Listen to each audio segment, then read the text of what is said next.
Hi there, good afternoon, good morning, good evening, wherever you are in the world. Kenney here. And I want to talk specifically about the habits of a high ticket earner. The habits of a high ticket earner, because I think this is super important because I didn't just get up one day and end up as a high ticket earner. I didn't wake up one day and just say, hey, I've entered, here I am, I'm now going to close 100K packages. It didn't happen that way. I want everybody to understand, and we'll talk a lot about this in the Income Accelerator Challenge, that I came from a place of, oh my gosh, massive undercharging, massive over delivery, massive discomfort around selling, massive discomfort around being in front of groups. So the first habit of a high ticket earner, and this came up on one of the hot seats that we did, one of the high ticket earner hot seats, and it's this, it's charge most for what comes easiest to you. So important.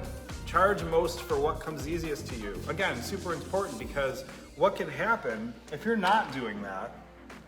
What takes place, here's what people think. They think because something is super easy for them, they shouldn't charge a lot of money for it. Because this is easy for me, I shouldn't charge a lot for this. This is easy for me. Well, it's easy because it's your gift. Don't forget that that is your gift. It's your gift to the world. It's something that has been gifted to you. It's easy for you. It doesn't mean that it's easy for everyone else. So that's not the thing to be undercharging for. That's the thing to be charging the most for, because it's your gift. So high ticket earners understand that they need to charge most for what comes easiest to them. Let's get to number 2. The next thing is take responsibility.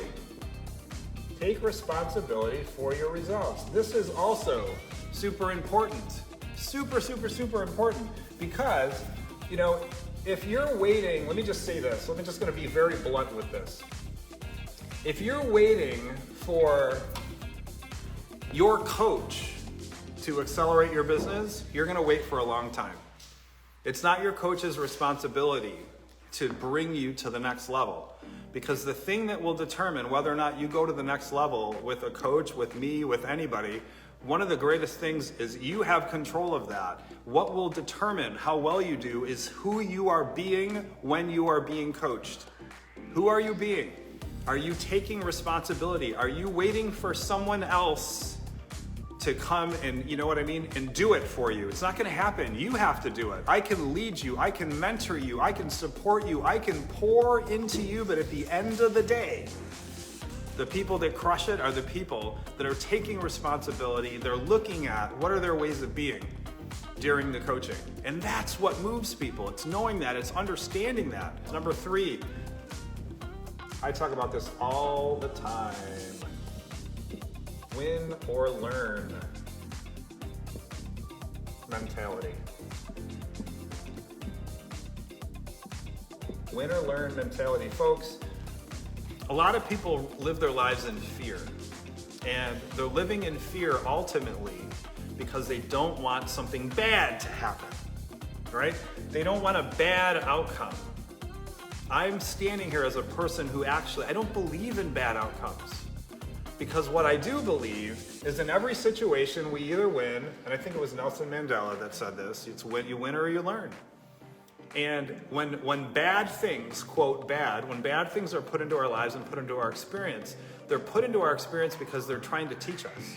And what you have to do is you have to grasp the learning, grasp it, what's the lesson, and then move to gratitude. You go right into gratitude for the learning. And then you're behaving from a place of gratitude.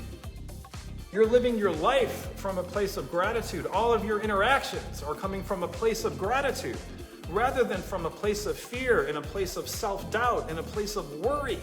Think about the difference of what it is that you can create in your business, in your life, in your relationships, in your income, if you are operating from a space of gratitude rather than a space of fear and self-deprecation.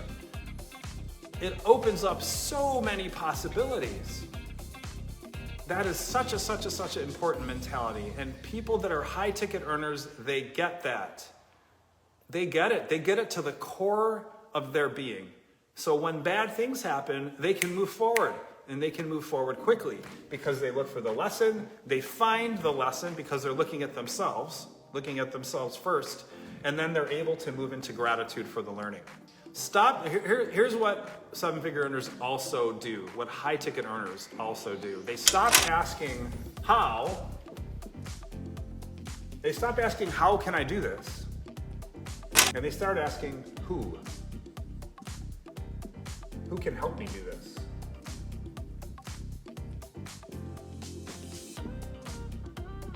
Most people get really tied up in how. How do I do this? How do I do it? How do I do it? How do I do it? How do I do it? And they're trying to figure out, I want you to think about what I'm just about to say. They're trying to figure out how with the same thinking that's keeping them stuck. They're trying to figure out how with the same thinking that's keeping them stuck. And they're not going to find the how with the same thinking that's keeping them stuck. They're going to continue to create the same result again and again and again and again, because what's happening is they're trying to solve the problem with the same thinking that's creating it. So when you start to move from how to who can help me with this? And then what happens when we can't figure out these hows, we beat ourselves up, which further enforces the belief that we're not good enough. And when we think we're not good enough, what do? We attract people into our life that verify that we're not good enough. Or attract people that can't afford us again and again and again and again. So stop asking how and ask who. It's a different question, and when you ask a different question, you'll get a different answer, and you'll start to move forward. And the last piece is kind of related to this. They invest to earn. And I don't care what it's in. It could be investing in mentorship. It could be investing in property. It could be they're taking their money and they're putting it in places where the money earns them something. It's where they can get the biggest multiplier out of their income. And I want you to start thinking like that. People that are struggling, they're tied up in this. Save. And I'm not saying, throw your money into the wind. But if you're just save, everything is constricted, right?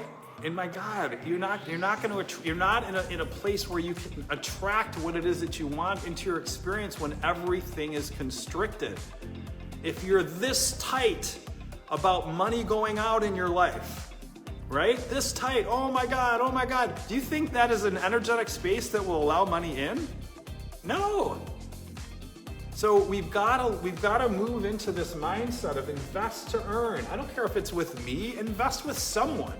If you need help and you're wanting to get to the next level, find out who and go and make an investment in yourself. You deserve it. That's what can start to move you forward, because you're not going to be able to solve your problems with the same thinking that's creating your problems. And it doesn't matter what level you're at. I want to thank everybody for being here. And that said, have an amazing rest of your Thursday. Have a great Friday and a great upcoming weekend.